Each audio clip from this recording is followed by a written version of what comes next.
Thank you so much for participating on this event. I will start directly presenting the guests, and the first one is Alina Rus, which represents the National Cybersecurity Directorate. Călin Rangu, your Council Vice President and President of the Chamber of Commercial Diplomacy with the Swiss Confederation. Sergiu Zaharia, well now, Director Cyber Strategy Advisor, Deloitte, Romania. Mihai Doană, Regional Sales Manager, Palo Alto Networks, and Sebastian Cochinescu, our friend, CEO, Tailpath. And the first question is for Sergiu. Sergiu, please. What does cyber resilience mean nowadays? If you can tell us, please. Yes. Before explaining what cyber resilience means today, what I would like to say that it's not a binary concept, meaning it's not like you are cyber resilient or not. It's more like a fuzzy logic here. We speak about maturity level of cybersecurity. But to answer your question very, very simple, imagine that cyber resilience, full cyber resilience, is when the Chief Information Security Officer... It is possible full cyber resilience? Sorry, because I interrupted you. Just an exaggeration. Okay. The full cyber resilience means when the CISO is going through the office of a corporation, is looking to the hackers that are on-prem in the network. The CISO knows them, can see them, touch them, and the CISO is looking with compassion with those hackers. That's full cyber resilience, which of course does not exist. A really interesting metaphor. Yes. So why is this confidence of the CISO so high? Because he or she knows that they have all sort of, for example, segmentation. Information is segmented. People are segmented, meaning their knowledge is segmented. Everything is segmented at technical and process level. Zero trust is implemented, and so on and so on. The full defense in depth concept is there, applied consistently and using people processes technology. So this is the first thing that can explain cyber resilience. Of course, for more details, there are NIST standards like this 160 standard volume 2. It has 265 pages for details about cyber resilience and how to implement this. Probably nobody read this NIST paper in detail, not even the authors. I cannot be agree with you.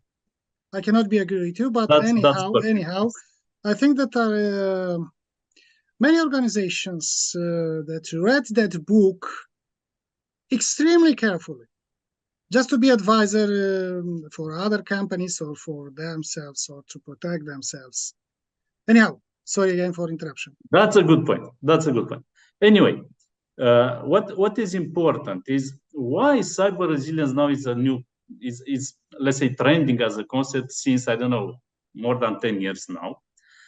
Because now you have to ensure this, let's say, security and resilience at the smallest unit possible, meaning on small device, on a person, for example, to ensure the resilience of an application so high that there is no need for a firewall protecting that application, meaning resilience in every device or solution or people you have in the organization.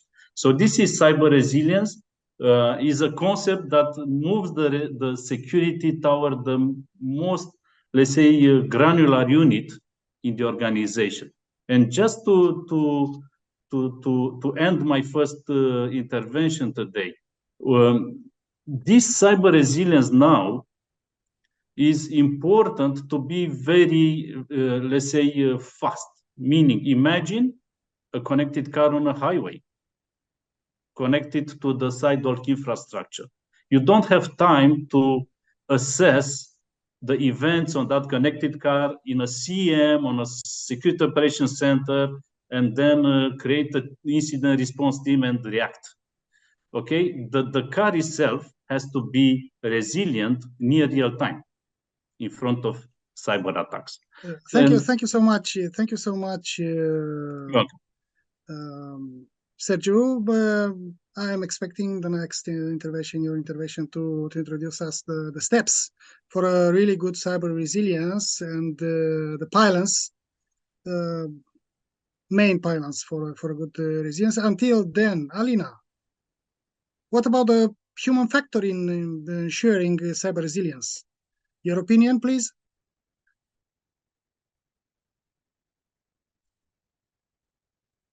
Alina, if you can unlock your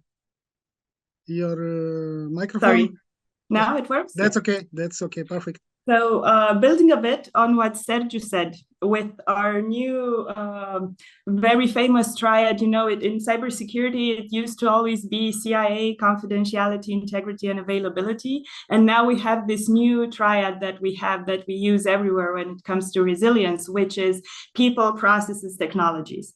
And when it comes to resilience, people are so very important, because they're not just, instruments that you can have predictability on their behavior. The main important key, and actually the main vulnerable key. The main vulnerable key. So I want to bring today an example that I just heard a month ago. In France, they're doing exercises, cybersecurity exercises with hundreds of hospitals. So what happened in one of the hospitals was that all the setup was ready, the exercises was ready to go, and then the CISO just froze. He basically froze. He didn't know what to do, and it was an exercise. They were simulating like a ransomware attack. And you know what happened? The emergency room doctors took over the situation, because they, being in the ICU, normally they know how to react under pressure and in crisis situations. And they sort of like quickly looked at the procedures and basically saved the day, let's say. And what I want to bring as a first conclusion into this is that it is so very important to also have a resilient mindset for the people working in a certain organization.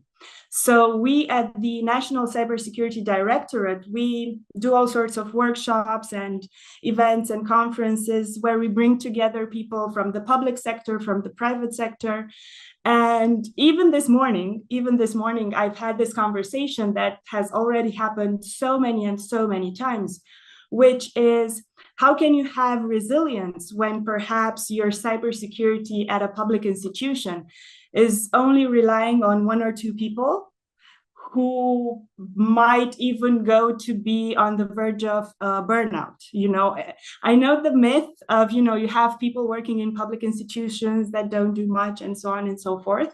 But the ones that do, and the ones that do feel the pressure of what's happening if we're going to be hit by a cyber attack, they very often are, the ones who do it all, some sort of factotum, And if you don't have them be resilient as well, you might have fatigue, like alert fatigue, how you can, something that is a really common phenomenon with people working in monitoring cyber alerts, and they might not be, focused enough, awake enough that day to see what's happening. You also have this type of burnout that is quite well recognized in the private sector when we have teams who work on incident response.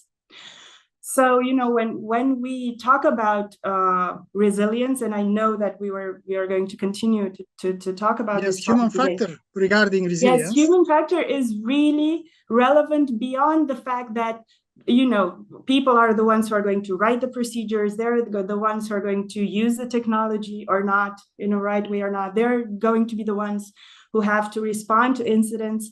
But we have to look at this phenomenon in more ways than one.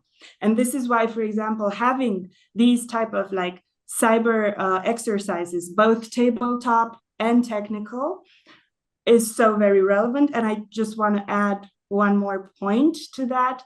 It is also very important to have this type of exercises, not only like at a national level, when the directorate or any other institution, brings people together. These are very valuable for the IT team. Like, Cydex was last week. That is absolutely brilliant. But we also encourage entities to do their own simulations, do their own scenarios, because what you can see in the private sector, and the gap, by the way, between public and private keeps on growing in Romania, and I'm sure that the other guests can confirm, is that when you have private entities who do exercises, they see how they get better year by year. They can actually see the results of what's happening and all of the phishing exercises, campaigns, and so on. So we have to start having this type of exercises in the public sector as well, and have them, at least, for the beginning, have them discuss some scenarios and see what they would do, who they would put in the team, how their communication process would go, etc. So yeah, I'll just stop there for now. Thank you so much, Alina. Until Kalin will join us, I would like to ask Mihai what advice he gives to those who have problems with human resources and cybersecurity specialists who are increasingly rare in Romania, but not only internationally. I can say in Europe and in other parts of meridians, other parts of the world. Please, Mihai. Thank you, Mircea, for your question. I will not address the salary. No, not at all. Please. A very hot topic, but what we have seen discussing with a lot of people involved in management in IT, like CISO, CIO, position is that usually they get good people, but they stay too much in a lot of alerts, a lot of noise in their systems, so that they get bored. They do a lot of things that are not automized. So there is no automation into their tools. So they work a lot. They have a lot of alerts. They use a lot of tools that do not communicate one with each other. At some point, they get bored. They are not doing interesting stuff anymore. So my message to how to keep these good people stay more in your organization is to give them the necessary tools, invest in your people, allow them to go to exercises, as Alina mentioned earlier, Cydex or others in the private sector maybe, so that the people will know exactly what's behind that door, because I'm working for a cybersecurity company, but I understand for the customers that it's very tough. They have a lot of offers, proposals from a lot of companies. It's a lot of noise there, and it's very difficult for them to understand which is better, which is doing some things different than others.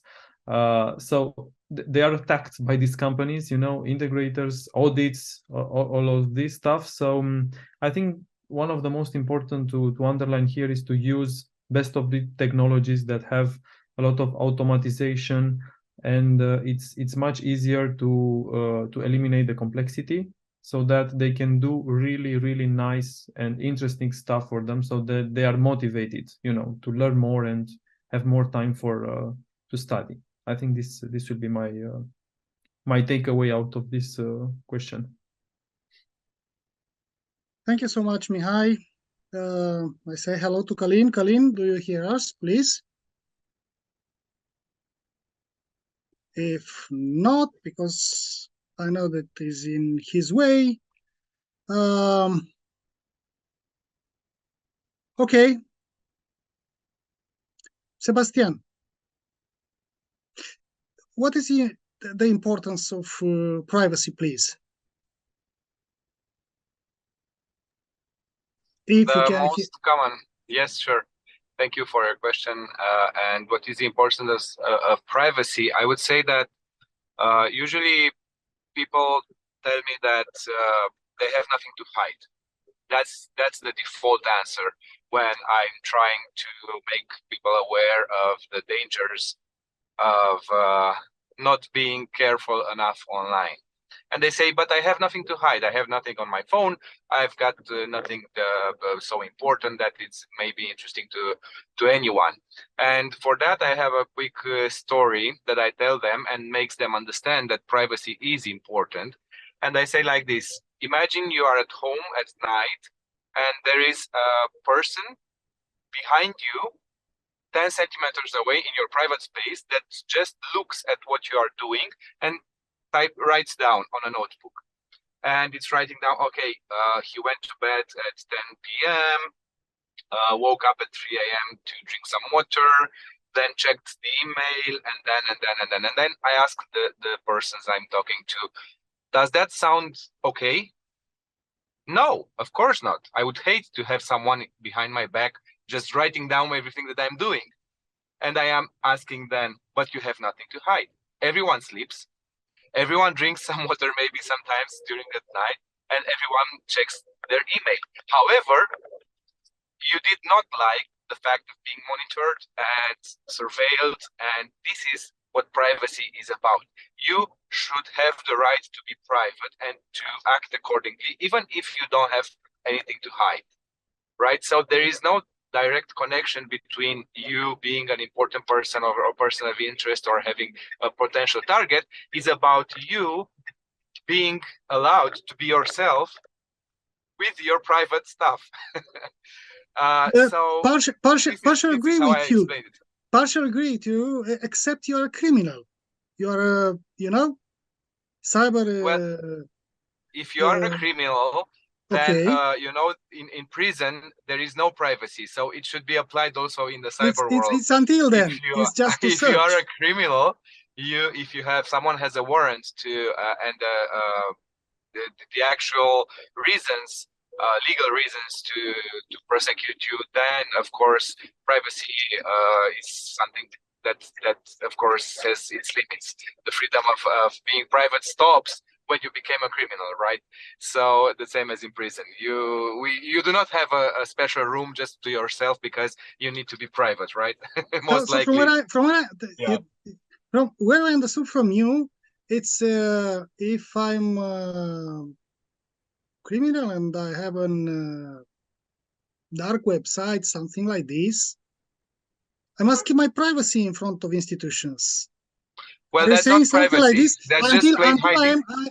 Until I'm in the court, I must be private and I do my job like a criminal, or what do you want to make? Well, this is not a privacy issue. This is just a plain and simple hiding. So if a criminal wants to do bad stuff, most likely cannot hide behind the wall of privacy, because privacy is applied to legitimate businesses and people. When you start doing bad stuff, I don't think it's you can hide behind this this excuse that your privacy is important and you should you should be spared of the law. Understand pretty well, Sebastian. Thank you so much. Privacy, it's good, but with limits, and the limits are established by the law, and the law are issued by institutions, and so, and everybody must follow the rules. Kalin, welcome. Glad to join us. First question. My pleasure. Thank you for your invitation. Yes. First question for Kalin. What does GenAI and GenAI adoption mean? If you can explain us, please. I choose this subject because it's clear this GenAI is difficult to be understand. People are speaking... Actually, I chose him. I chose it. Okay. And from this reason, because being difficult to be understand, and all people are speaking like they are specialists now in football and AI in similar manner sometimes, we should see exactly that this is a main dangerous business proposal of companies, and should be treated in a different way than normal IT implementation. Because many people do not know how it works and how to use or implement it. And this is clear counterproductive, because AI has a lot of advantages, and applications of AI can be create a lot of competitive advantages for companies. But at the same time can create security breaches. And implementing in-house GenAI capabilities has technical challenges, not only because it's computationally expensive and inefficient, but the expertise is scarce. And the lack of competencies in general, lack of professionalism, are creating the main breaches because we are looking a lot how smart are the hackers and so on, but they are smarter than us because we are not sufficient smarter. We don't have sufficient experience. We don't have the correct people involved. We don't have the professional services to providers to give to us and so on. But if we don't look from a technical perspective, from a business perspective, Gen AI is clear, bring an increase of productivity of the staff, smarter decisions covering customer-centric analytics. That is very important to establish patterns for the clients and to come with dedicated product, the design product dedicated to specific clients, more granular. And not the least, Gen AI can save a lot of IT spending if you know how to do it. According to Gartner, generative AI is a key part of the society in which people and machines are working together. Of course, this can be scaring for some guys, but we are very far to be scared of AI. In this moment, our algorithms created by people for people, not AI are generating life in artificial life. Yet it's only what the people are doing. So Gen AI has a different impact on the industry than any other tech trends, and we have seen so far. I found some interesting statistic in a paper of Software One with a leading company in related services. And Gen AI has captured interest across the business population. It's clear individuals across the regions, industries, seniority level are using not only for work, also outside of the work for own productivity.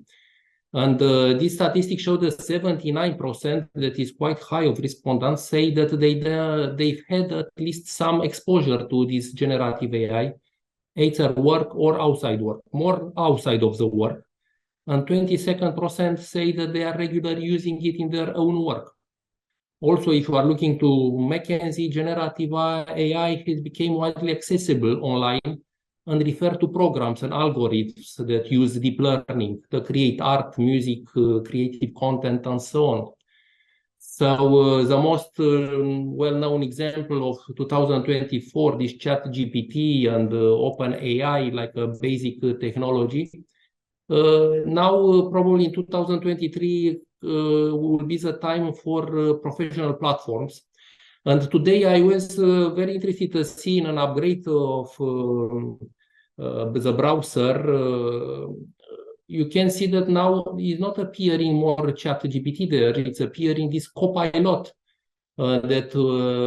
Copilot practically it's a new initiative of Microsoft that try to bring together these business aspects and to be more professional that ChatGPT, who is very popular, but is not trustful if you are wishing to do real things and have trust in the system.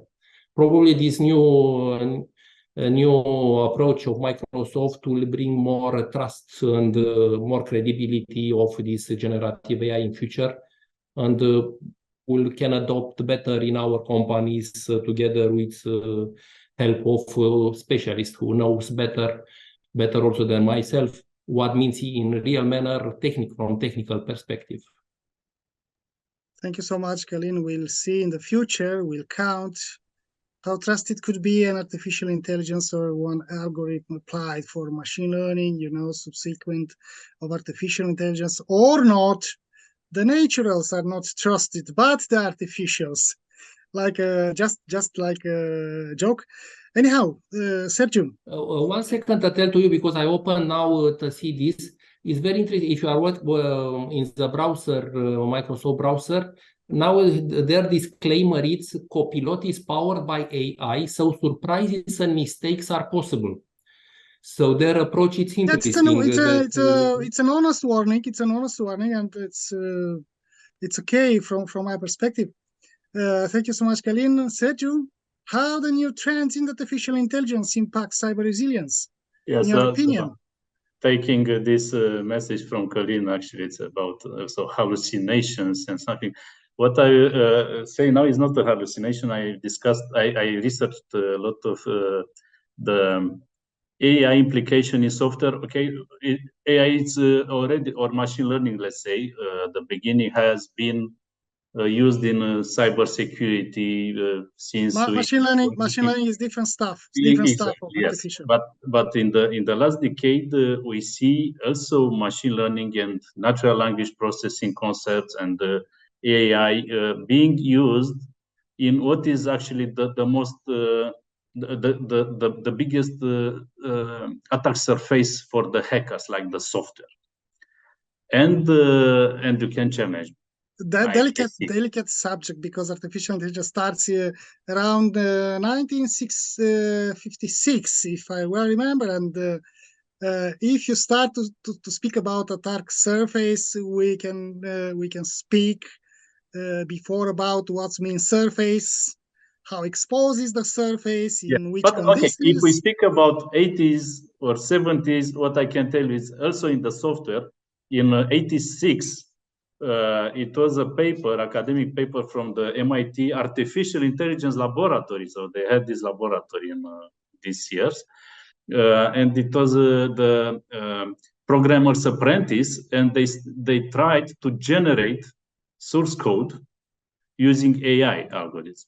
It's public. It's the programmer's apprentice. It's a paper, and they managed to do at some extent, but they also stated that it's not quite easy to do this. Today we see in the software, at least, that using different models like ChatGPT, BERT, large language model based in general, they can generate code, source code, but not only generating source code, because this is now, okay, we are used now to do this. But these models can train the software developers how to write securely the source code. And also, these solutions are now able to secure the software. Okay, so even ChatGPT, it was that version 3.5, if I remember well. So not having all the data about vulnerabilities, for example, current vulnerabilities, has been asked to produce some code, and the model produced code, source code. And then he was asked, why did you produce this code with security vulnerability inside? And ChatGPT said, okay, because you didn't tell me to secure it. And then the model was able to secure more than 50% of the code that was Sergio, please name 3 different new trends for now. New trends. So yes, first of 3 all, different names then, and after the yes. start So to explain them. Let's try introduce to us. Let's try to count. First of all, we see, for example, this code generation, secure code generation. I named this self-healing because this code has the property to self-secure. Okay. Using, of course, this AI-based solution. Okay, fair enough. Yes, so this is one trend that we can see in the software. Second one. The second one is pedagogical tool provided by this large language model base, because they have access to huge databases of pedagogical medical tools, like a system expert system.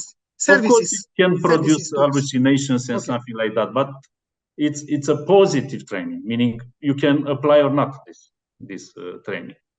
And what we can see also let's move from the software side, because I don't want to speak only about the software. We see that AI-based solutions are embedded now in those devices like connected cars that need quick reaction in case of attack. Okay, because you don't, Alina also mentioned, you have something like burnout around for the people in the SOC, in operating systems and something like that, system of reactions, not technical systems. And now we can see that everything starts to be replaced by AI modules that also make a decision. So this in the academic research is a concept which is becoming more and more mature. It's not fully embedded, and Călin said we don't know exactly what to do as a society, how to implement everything in a reliable way. So we need to take care of that. But the trend, we can see it. So these just are just as a joke about hardware involved in artificial intelligence. Do you want to mean that one robot machine is not created but evolved from a vacuum cleaner? It's not just like that. At least to have a vacuum. The last part of your speech sounded like this. Anyhow, Mihai, how is Palo Alto Networks involved in supporting the local and international cybersecurity market, please? The local and the international market are the same, even if there are more resources in more evolved countries. This is the main difference. But for us, the programs are the same. As other colleagues of this panel mentioned, human resources is very important in cybersecurity. That's why even if you have the best tools, if they are not configured properly or not integrated properly, it's zero. It's the same. So our first thing that I will mention is that we are investing in academy program where, for example, we have enrolled even in Romania a lot of universities. It's about 14 universities in Romania that are enrolled. About this program, just short, they nominate a person that takes certifications, technical certifications with us, and then they get free technology and courses, specialized programs, so that they can train the people. It's a train the trainer program, and they can run some cybersecurity courses, specialized courses inside the universities. This is one. I think it was mentioning our famous Unit 42 Threat Intelligence Department, which has a lot of insights in a big data lake. They are doing their own researches. They're helping our customers. But I will prefer now to mention the free things or that is available out of this famous organization.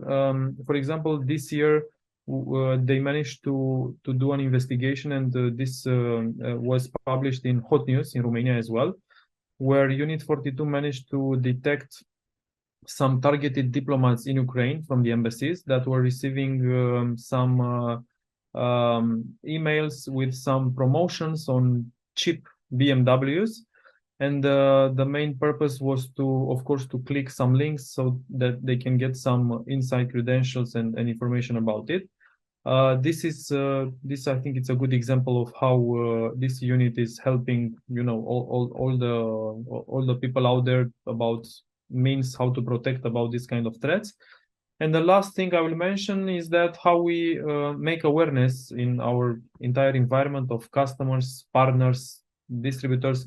The moment a person is more interested to learn more about Palo Alto Networks, we help them with a lot of trainings, even free certifications, hands-on laboratories. We really believe that before they start a POC with us, they get to test for real a product, a software or hardware one. It's important for them to be already familiar with some interfaces, to get to know some principles. And I think these three are for us some important activities that we do local and international for free. Thank you so much, Mihai. Călin, I'm coming back to you. Advantages and risks. What can you say about this topic? Yeah, if we are looking what the market is saying, and I'm speaking here also from a CIO Council perspective, according to CIO.com, this AI is looking risky, immature, and full of promise in the same time. And from this reason, is forcing tech leaders to set challenges in many fronts and in real time, because the time is not waiting us. Companies are asking for more services that are advisory on how generative AI can be used in their business. So new businesses are growing around this AI, because you need professionals on the subject. McKinsey Global Survey say that 21% of respondents reporting to AI adoption say their organization have established policies governing. Only 21%, that is quite low, because they need policies, how to govern and how the employees are using these AI technologies in their work. And this is not easy. I know from the bank, for us to implement all the processes, IT processes, now ISO 20000 took around 3 years. And we had also a specialized company to help us, but it was because we are working with people and people are afraid of change, and managing the change is very difficult in any companies. Don't matter that it's AI is looking so smart, but the people are having emotions, and you should balance emotions with AI performances. Looking to advantages, AI is clear, can optimize processes and automate repetitive tasks, leading to operational efficiencies and cost savings. Without AI, businesses continue to rely on classical processing, classical IT systems, or sometimes manual processes with higher cost and slower operations. AI-driven projects will benefit from this automation and advanced decision-making capabilities. But you need a supervised use of this artificial intelligence solution by own employees. Only in this way you can lead to security resilience, because we are speaking here about security. If you allow me a new joke, perhaps we need a biologic AI that to be supervisor of normal AI and so and so. But it's clear all times new jobs are appearing, and we don't know how to define now very well, but they will appear naturally, in my opinion, because there are so many regulation rules around how to use and how are allowed to use AI in banking system, in financial system, in niche areas and so on, that is clear new jobs of supervision. So explainability is the most important concept. No, never financial authorities never will accept to use AI if the companies who are implementing are not capable to explain how AI is working. So don't mean that AI is something that it's from cosmos, is from galaxies, and no one knows what they are doing there. So from these reasons, advantages are more practical and are more close to actual needs of development. So an advantage also is this intelligence assistance, to understand people how to use, how to generate high quality with AI, because this is a goal in this moment. ChatGPT showed that the quality is not on the first place, but JI, if you are using correctly, can be a higher quality content provider. And from this reason, these natural language models allow quick retrieve process and use better the information. Risks, you ask about advantage and risk. Risks are clear, are organizational risk. Organization must mitigate risk by ensuring accurate deployment and effective resource allocation, or else it will not maintain a competitive edge for growth. Adoption risk, it will be very difficult for organization to adopt, speak and address employees to avoid the inefficient utilization of generative AI that can lead to a compromised decision-making and reduce overall effectiveness. You have also operational risks, create inefficiencies, delay, interruptions, potential losses, security risk. Business take measures to safeguard data against breaches, unauthorized access. Here I can look also to legal risk, GDPR, data protection, because in the moment when we are saying AI is thinking, we don't know what they are doing, it's very possible also that your data to be sent by AI to someone else, and in that moment you will have problems. So you should assure a proper collection, storage, processing, and so on. And not the last, because there I told you about one important concept, in my opinion, explainability. The second one is bias management. And reputational risk is the most important, because businesses may encounter repercussion if their AI systems perpetuate or amplify biases, undermining trust among customers and stakeholders. Maybe this risk is not the last, but can be one of the first risks, because trust is everything. And if an AI system is proved like a biasing system, in that moment, everything is lost, in my opinion. Okay, I think that mitigation of risk imposed actually is by force to be regulated by including the insurance company in this game. It's different that cyber insurance, artificial intelligence insurance could mean something else much more complicated, and it's up of evolving of this yeah, there are new emerging domains, what we are saying yes, now. it's an emerging domain. But anyhow, Sebastian, how can we protect ourselves? And because I mentioned the surface attack area, what means ourselves? Well, ourselves means ourselves, our businesses, our own private homes, computers, laptops, and the data on it. That is what it means. And well, there are several ways to protect ourselves. For once, there is this thing that we actually call hygiene, cybersecurity hygiene, which is there's a set of rules that we should all follow that are common sense.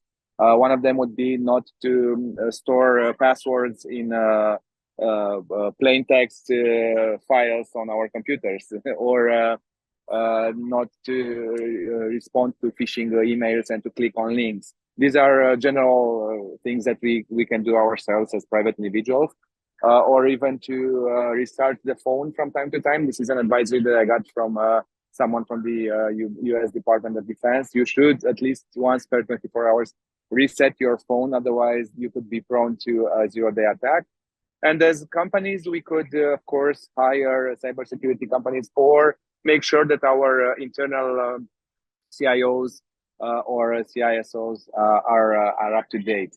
But whatever we do, and this is something that I would like to underline, we are actually not 100% safe at any time. And last week, funnily enough, when the Sidex exercise started, one of the major electronic signature providers in Romania felt under an attack of the type of ransomware attack and malware, and it was a major impact on a lot of. It was a cascading effect on a lot of institutions, including Ghișeul.ro and the SEAP, which are governmental websites and institutions that were affected by this. So when we say that we are safe, it's just something that we want to fool ourselves with. And in terms of protecting ourselves, be responsible enough to know that we are not safe, and follow the procedure that our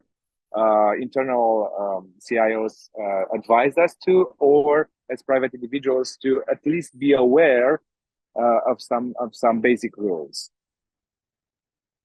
Thank you so much, Sebastian. Interesting ideas.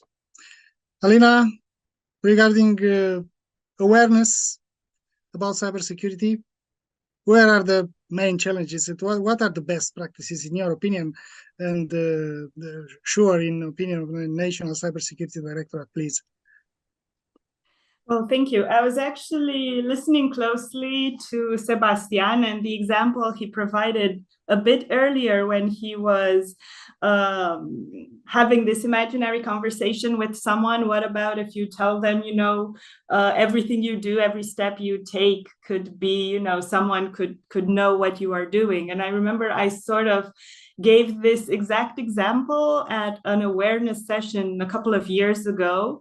And I remember taking the people to every single step, with here is where you give information about your location, and here is where you give information about when you go to bed, and so on, with whom you talk to, and so on and so forth. And when it comes to raising awareness, this is such a topic that comes up at every single conference. It comes up at, every single workshop, and so on and so forth. And what we see at the National Cybersecurity Directorate is that at every single event that we have, we would have the participants come to us and say, we have huge issues with raising awareness at management level or at employee level, and because they're usually, the IT cybersecurity people.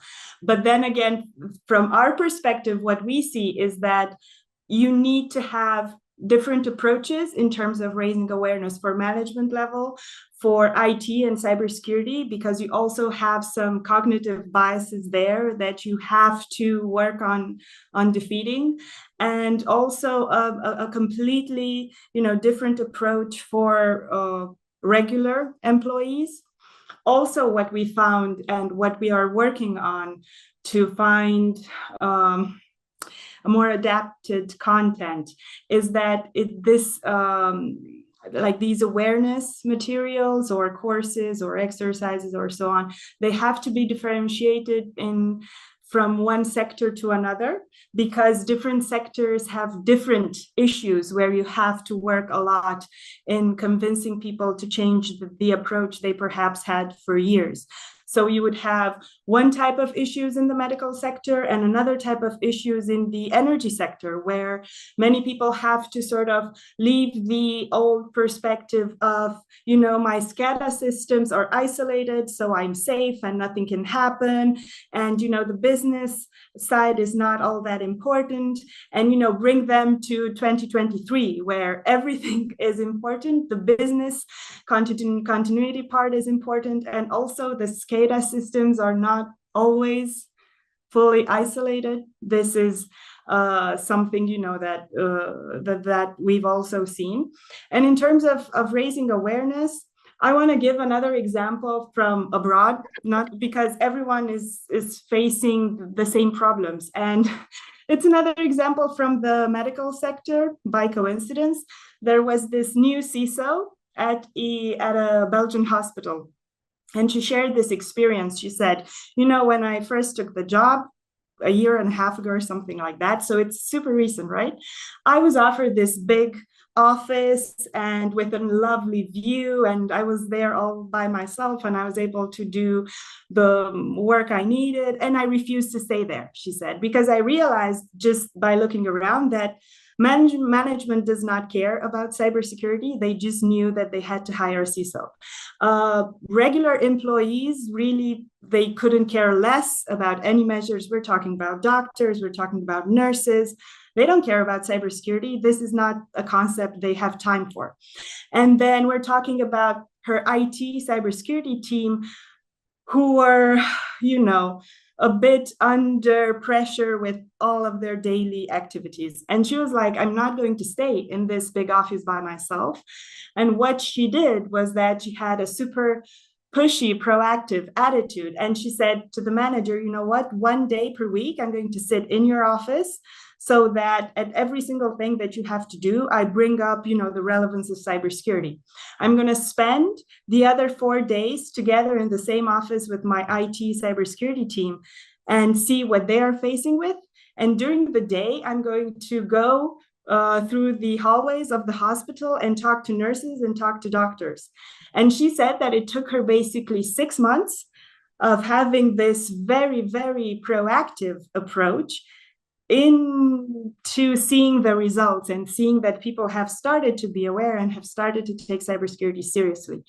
So, sometimes when we look at ourselves in Romania, we tend to think perhaps it's only us that we have certain problems and everything is solved elsewhere in the EU or, across the globe. It's not really like that. And the people who work in this particular sector, they have so much work to do. Now, what we've also noticed at the directorate is that, and I mentioned this a bit earlier, we've noticed that the gap in terms of awareness between the private sector and the public sector is growing. We even noticed that you cannot perhaps even use the same type of presentations when you talk about raising awareness to representatives of the public sector and of the private sector, because in the private sector, they've started to be aware, top, bottom, and bottom up, while in the public sector, it's still this enclave of the IT cybersecurity departments department, people, employee, perhaps you only have one person. Only one, yes, only you know, one. And then the rest is just in many places it's disconnected. And I just want to close off with this. There is a lot of work to be done to see the results of awareness campaigns, activities, and so on. It can take a year, 2 years, 3 years. But I myself, I have seen people move from one side to another, from the super skeptical, I'm not giving resources to this cyber thing that I don't understand, to, you know what, I am going to give resources to this. I do on procedures. I will make sure that these procedures are implemented. I will let the employees know that they have to respect these procedures. So I have seen this type of transition from managers. We have seen transitions from, entire entities sort of move a bit towards the more educated side. But yes, it takes years. So you have to have a lot of patience and be very insistent with your message, and make sure that your message is targeted on the people you want to convince that cybersecurity matters. Otherwise, they will just shut down. Yeah. You put it perfectly in the picture, the gaps, and I want to thank you a lot for this. I'll pass the floor to Mihai and ask him, how does Palo Alto Networks respond to increasingly sophisticated attacks? Mihai? Well, Mircea, I think it's also related to the AI, because we see that AI is available for mostly everyone somehow. So not only the good actors are working with it, but also the bad actors. So one simple response, it will be like, choose the next solutions that you are implemented to be also driven by AI technologies. Because it's already there. The machines and the cybersecurity tools are already capable for a couple of years already to have AI components. I will just give you an example. It used to start with machine learning, where we are training we are telling some tools to identify specific patterns and to take decisions. But for some time we are discussing about deep learning, where the system is capable by itself to take decisions based on amount of data, where they have seen, for example, some similar URL links that might be infected or not, so that the system is capable to tell you a new URL it's malicious or not. Maybe not what category it is, but for sure if it's malicious or not. I think that the CIO and of course the CISO, where there is one, as Alina mentioned earlier, they must look into these new technologies that are already there and capable to fight the today and the tomorrow threats. On the other hand, speaking also about this gap between the public sector and the private sector, there is also a big gap between public sector in our country and public sector in other countries, because we are seeing more and more institutions abroad that are embracing cloud, more friendly, because they understood that, for example, these days you need a big amount of data to ingest a lot of alerts, a lot of logs somewhere, so that you can do threat hunting, so that you can... You need power processing, you need space, you need less people, well-trained, much more well-trained in the same time, and using more powerful tools. You need resources at the end. But anyhow, sorry for interrupting you. So I'm perfectly, I totally agree with you.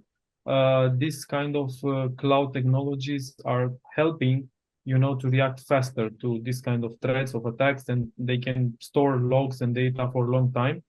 But nowadays, you can also choose where you want your data to stay, in Poland, in Germany, in whatever. So it can be in the EU. It's regulated. It brings a lot of proofs what happens exactly with your data.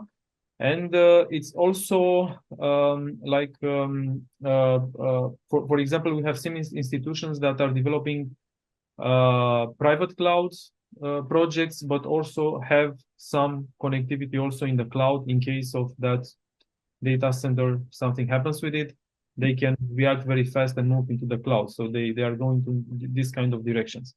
I think all this together with a lot of awareness will help our customers, let's say, be more prepared for these sophisticated attacks that we are facing these days. Thank you so much, Mihai. I'll ask again, Călin, how do we, all of us, how do we adapt? Călin. I think we should adapt ourselves being smart and using our natural intelligence and not This is for the beginning. Just for the beginning, but anyhow, the artificial intelligence becomes smarter and smarter and smarter. You should recognize that in this field, you know that you don't know sufficient, and from this reason, you should take help from others and people like here, like communities, associations, companies who are providing professional services, advisory services, all should work together to be more congruent in what they and we were doing. For an open AI implementation, we should take these new initiatives, take services and so on. So we have helps. How to adapt? Probably we should work backward from business objective to an AI transformation strategy and implementation roadmap. So I don't think we should make revolutions. We should take things step by step, using the same management working way finally, because the management principle and the business development should be in principle, the principle of all this should be the same. So we should identify high potential scenarios where AI can be leveraged in your business to drive outcomes, well-reasoned hypotheses regarding expected value. Finally, we should provide a value proposition to your clients. To prioritize use cases where can be a bigger leverage to drive business outcomes, to understand the licenses, security, compliance, data, organizational aspects. All this, when I'm teaching the students, management information system is not about technology. It's about society, organization, all around us, because technology, finally, it's a tool. So we should understand all these components, all these methods and smaller systems to put together in a big machine. So you need finally a deep experience in data, in AI, in digital workplace. Probably you don't have, and you should work with experienced teams in this manner. So it's quite early, it's our early days, but we use AI in already widespread. So although if we are looking to these statistics, McKinsey say that the current state of AI confirm an explosive growth of these tools of generative AI. Less than 1 year after many of these tools debated, 1/3 of survey respondents say that their organization are using in a way or other this one. So probably if we are looking to a Gartner wave, we are in yet on expected inflated expectations.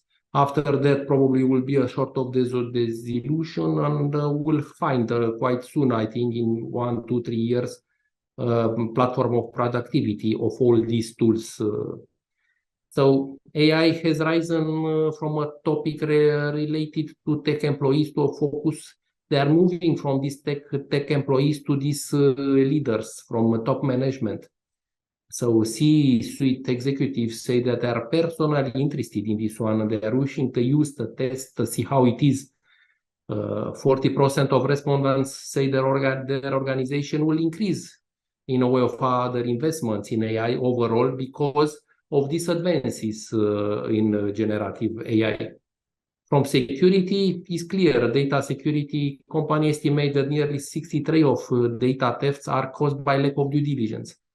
So here it's important to have this evaluation, to have assessments, to do it in a professional way, because if we are not approach this AI in a professional way, only like gadgets and nice tools, can be very dangerous from a security perspective. So finally saying probably it's a step-by-step approach with a specialized assessment is the best approach. At company level is not a revolution, should be an evolution. Maybe the results to the clients should be a revolution if they will see a new customer experience. But inside of the companies should be evolution, because revolution sometimes can destroy also what is working well in this moment. So it's quite dangerous from this perspective. Thank you so much, Kalin. And because you mentioned so many times security word, and Mihai mentioned cloud and power, and so we are connected to security and cloud. Just I want to remember the attendees who are next to us and perhaps who follow us.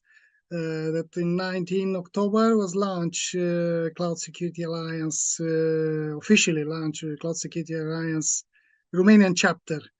So I think that all of us will try to cover this area and we'll do the best on this domain, on this field.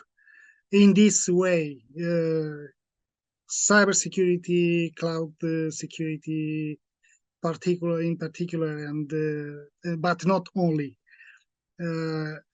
Anyhow, coming back like in a circle, like in a circle to the cyber resilience question for Sergiu, how we measure and test cyber resilience, Sergiu, please. Just to make an introduction to how to test it, I just want to congratulate you for this CSA Romania chapter. And I remember this cloud security metrics, which is actually one of the more detailed list of security requirements per types of cloud models like platform as a service, infrastructure, and software as a service, and so on. I think it's one of the most comprehensive security assessment tools that I've seen many years ago.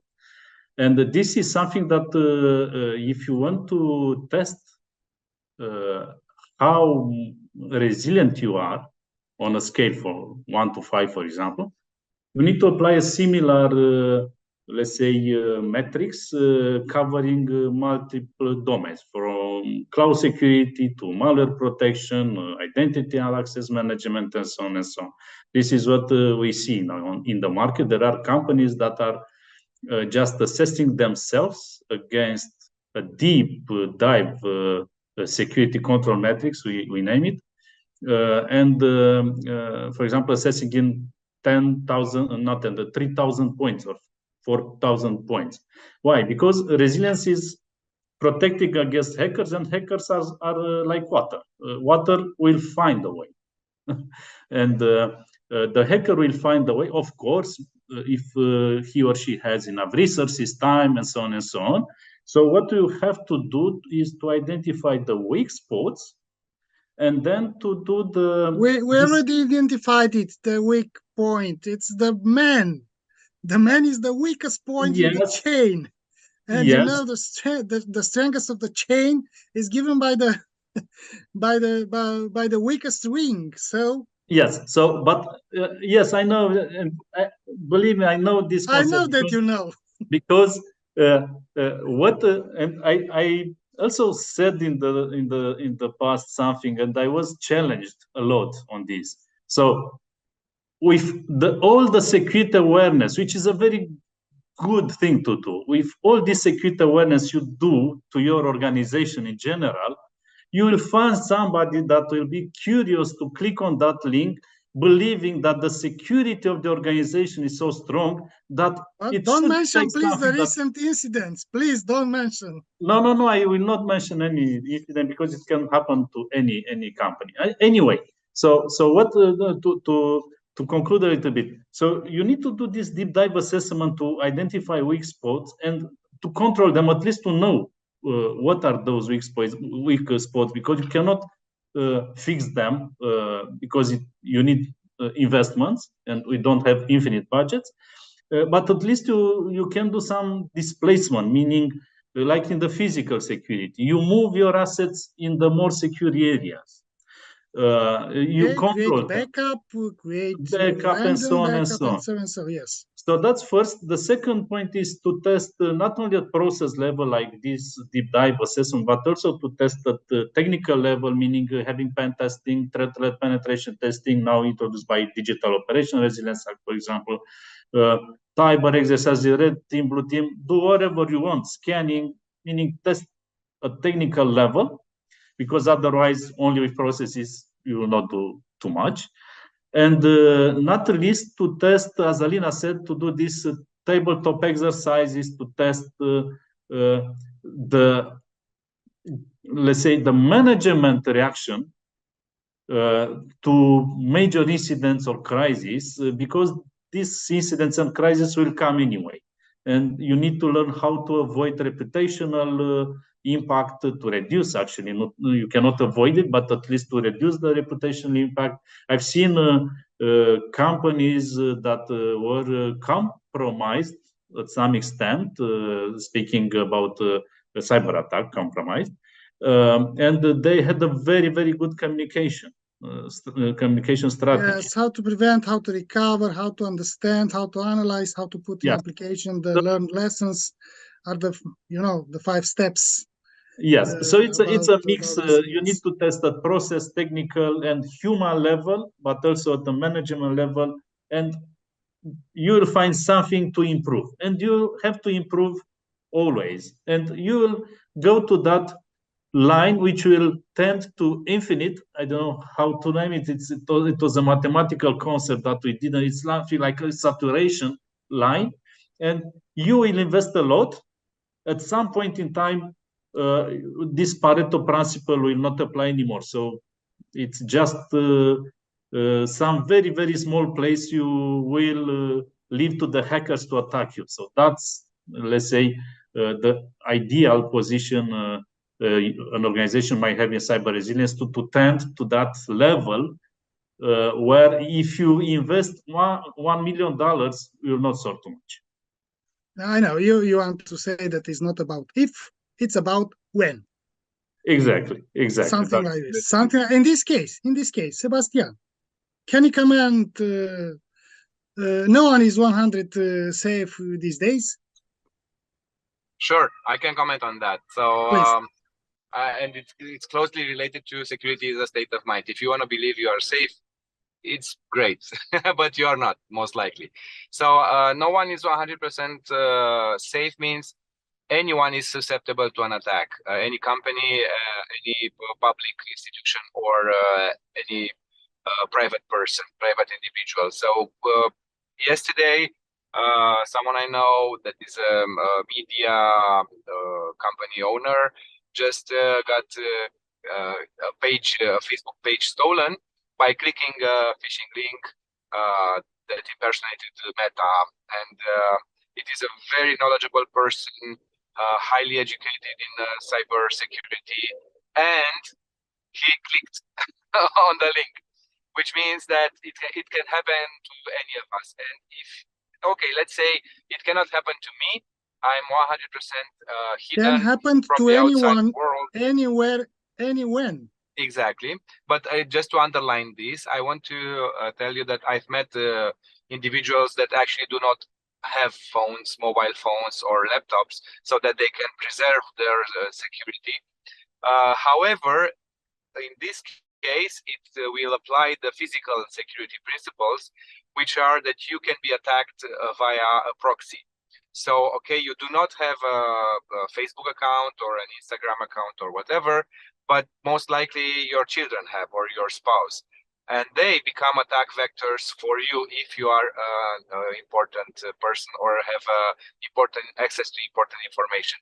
So the takeaway here is either you do what we've discussed earlier, which is to have personal security hygiene, or you just accept that you are not 100% safe, and you take the measures that you can, which could be maybe not be so visible, or just not to be so arrogant and say I am 100% safe and no one can touch me, because this is not true for anyone in this world right now. It's just a matter of how important is the data that you own, and if that data is important enough, let's say for a state actor, you have no chance whatsoever in protecting it. Oh, so okay, Alina, our friends introduced us to only scared scenario. So in this case, what are some of the main projects that the National Cybersecurity Directorate is currently undertaking? Please, just to combat them, or perhaps to improve them. I have to say, I very much believe this no one is safe approach. But just before going to the National Cybersecurity Directorate's project, I have to say this was something that I had to, the perspective that Sebastian described can go in the other direction and sort of discourage certain entities into allocating too much resources towards cybersecurity, because they say, well, nothing will protect me anyway. If there's going to be a sophisticated attack, there's nothing really I can do. Even if I invest in this, like, what is going to be the effect? So maybe I'll just focus on having it all operational, and that will be the end of it. And I'll, having this type of discouragement. And we've seen it, perhaps not necessarily at a management level, but I did see it at like IT cybersecurity teams. And they would just say, I feel like if a complex cyber attack comes, there's really not much I can do. And there I want to bring forward this message from the directorate, which I think is really important, which is it matters a lot to slow down attackers. So yes, you will never be 100% safe, but attackers also go sometimes for the weakest target if they're like ransomware focused, financially focused groups. If there are state attackers, they might have deadlines, and they might need access to certain information that they want to exfiltrate up to a certain date, because otherwise it might not be relevant. So what I'm saying is that it is very important to focus when we talk about cybersecurity also on, it's worth slowing down the attacker. It's worth becoming a very difficult target. It's worth to have the attackers put you in the basket of, oh, there are so many resources we have to invest, people to allocate, and so on and so forth to go after them. So, let's refocus on something else or someone else. And I'm just saying, this, we also have to bear this in mind, that we're not safe, but we have to slow down attackers. Okay, so now I'll fully agree. So in this situation, which are the main projects? The main project, so now the directorate is very much focused, with the means that we have, in understanding the issues that... Name the projects. And well, I will say, introduce to us. Well, Mircea, there's the volunteer group on NIS2. I maybe know you know about this. I think this is one of the best projects that the directorate has now, because the whole idea behind it is we have to, and the directorate is responsible of this, we have to implement the NIS2 directive. And it's very important to look towards the market, let's say, and look at entities in the market and look at specialists and say, okay, like, how can we make sure that the legislation is built in a healthy way from the very beginning? So what happened was that there was a call for volunteers, and over 80 people applied. We're talking about pen testers, we're talking about, I don't know, people from consulting companies and so on and so forth.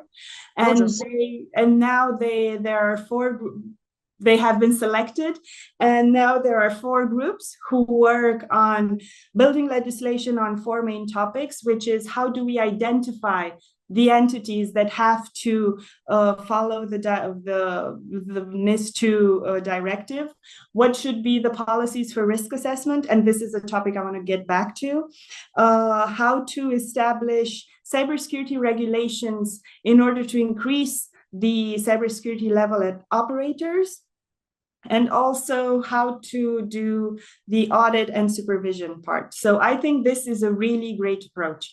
Another thing that we've noticed for example, there's the ROCCH project focused on the health sector.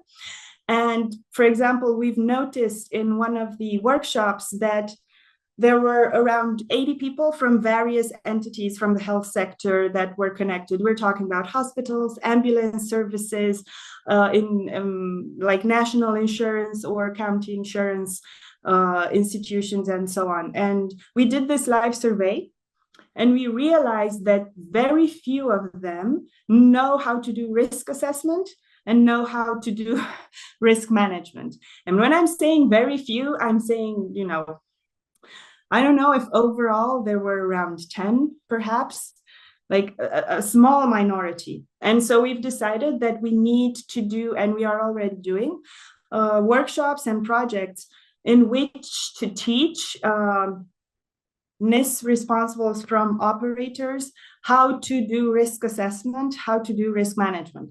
This is also such an important topic, because how can you talk to the manager if you don't talk to him about the risks for his institution or for his business? There's no way. I mean, this is somehow a common language that people who are responsible in these at operator level for the implementation of NIS, this is a language that they need to learn how to speak in order to be able to communicate inside their entities. So we are again very much focused on this. As I was saying, we are trying to identify what the needs are and how we can intervene there. I mentioned awareness earlier, and this is a topic I would dare say better than I do in terms of the project of Siguranța Online, which is dedicated cooperation with police department and RB, really well, yes, and not on the last, but universities and academic area and embassies are involved here. Swiss embassy, I can mention. It's about prevention, but not only about prevention. How could react? How could report? How could call? How could ask? How could teach? One of two others, and it's a great project. Because we have to become, as a society, we have to become cyber literate, let's say. And last but not least, because I know time is running out, I will just say once more that the directorate is hiring. We are growing the team on all its levels, from technical to risk assessment I was mentioning, and to cooperation and so on, strategy, communication. So for everyone, I would just say, on the website there are the ads, on LinkedIn as well. So we hope that we will be able to get as many people willing to work on this topic for the whole of Romanian society. Okay, so I'll stop here. Thank you. Yes. No, it's not neat at all. Yes, the community becomes stronger and stronger, not only because of Romanian Banks Association, or because of Cloud Security Alliance Romanian chapter, or because of other institutions, but because of ourselves, involvement of each of us, involvement. Private company, institution, governmental institutions, and not only, and normal people, usual people, students, high school people. We know that in 2019, Romania won European Cybersecurity Championships, and part of that team was a 17 years old member. Amazing Romanian team. So if you please, if somebody wants to add something, to say something, now you have the opportunity before to close the meeting. I think I remember No, please. I would like to congratulate the directorates and Alina for the vision and the energy in securing. Is clear the directorates, CyberInt probably are the institutions, one of the best in Europe or world. And I hope all others to follow and to be capable to learn from these institutions, are example of state institutions that can be professional and to prove something, are real bears again, cyber threats, can say. Yes, National Cybersecurity Directorate, Cyber Division from Intelligence Romanian Services, ISACA, to not forget about ISACA, about CEO Council, about About NCCC. CIO Council, CIO Council, yes. We are having our annual conference, so it is yet time to enroll for online presence. Will be at National Bank of Romania with limited number of seats, but online can everyone is invited to be together with us tomorrow for our yearly event. Thank you so much, Călin. Please, Sergiu. Just wanted to say something about these young guys, like this 17-year-old cyber expert. And USA, and 12 years old USA, Romanian roots, participated not in competition, but was there in 2019 and was amazing. Yes, but what I remember is it's that he was the only one holding the offensive security OSCP certification before being 18, which is not easy to take, this certification. It's not 24 hours exam of hacking. So he was great. I was teaching in a high school. He was part of a robots club or something like that in a high school at that time. What I wanted to say is that I've seen the young people. I have also 3 kids, so I've seen that they are more concerned about privacy, and they take more on how they protect themselves on internet and so on. So it's a hope in the future. Or maybe not only artificial intelligence, but human intelligence will prevail in the future. Okay, so as Călin said, we should rely also on humans in the future. So let's hope. You know, I received one question 2-3 weeks ago. If the imagination of artificial intelligence will be touched by human intelligence, and actually will be a competition between imagination of human brain, human race, and slowly of artificial intelligence, which is not anymore science fiction, but you know, become very real, and it's now here. Yes, but let's challenge this a little bit. I've read the paper with contributors from all major players that provide AI solutions, meaning private organizations like Google and also universities. I forgot the name of the paper, but it was a debate there, and they said that in a few years from now, something like, if I remember, 70% or something of the data used to train AI will be generated synthetically by AI. So So just what I said to said to Călin before. So that there is no hope here because AI will train itself. Okay, so we need to find some places in some caves. But anyway, let's don't stop like this this session. Maybe will appear an AI to what's the plant in the wallpaper of Mircea there because. Thank you so much. I wanted to add here on what Alina just said that if people are deterred by the threat of cybersecurity resilience, then I would say here to tell them this. You know, Romania, unfortunately, is takes the first place in car accidents. And not only, but about Romania. Same as yeah, but let's say that we could, if we apply the same logic, then we should not wear seatbelts anymore. Because anyway, we are on the first place and there is a high risk probability of having an accident.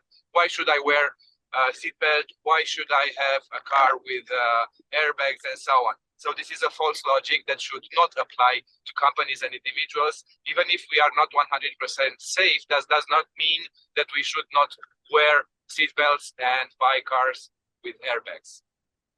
The same saying is the locks are not for thieves, are for normal peoples. But normal people must use it. Mihai? I think my message is embrace the new technology because it's out there and it's ready to help. It was a discussion about responsibility inside organizations, and you know, if some organization will be attacked, in the end of the day, who will respond to? I guess really interesting. Who will respond if more than one company will be under attack, or 1,000 of companies will be under attack? Who will respond at the end of the day? I think that is a good question for the next hour session. Alina? Well, I just want to say perhaps answer the question. I will actually. I was just about to answer the question. We've heard this quite a number of times, like who will answer if there's a cyber incident in an organization, like not national, worldwide, and so on. And as I'm sure everyone in this panel knows, the idea is to bring more and more responsibility towards the management. Because otherwise, without management involvement and without management feeling the pressure, and also I'm talking the pressure of the law, having them have responsibility in this, I think without this, there is no way of moving this forward. So with the NIS2 directive, there's going to be a great push in responsibilizing management and not have management look towards the IT or cybersecurity people and say, you know, something happened, it's your fault, it's not my problem. So I think this is absolutely how can I put this, essential.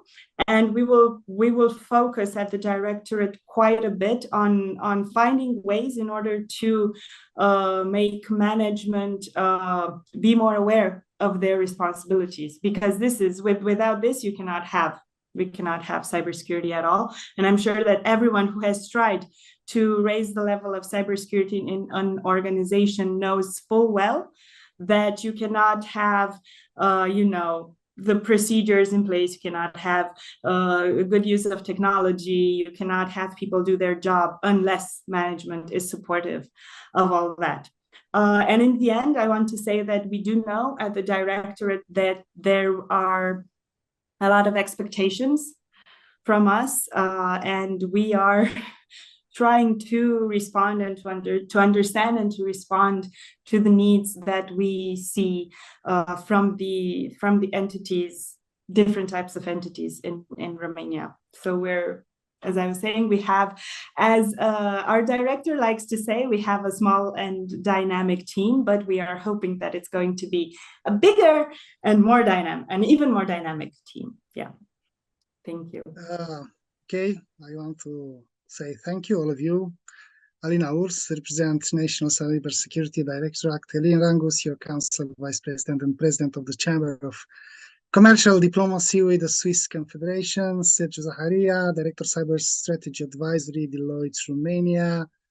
Mihai Doana, Regional Sales Manager, Palo Alto Networks, and Sebastian Cochinescu, CEO, Tilepath.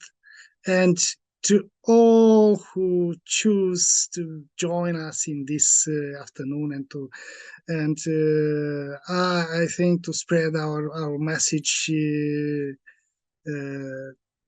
others.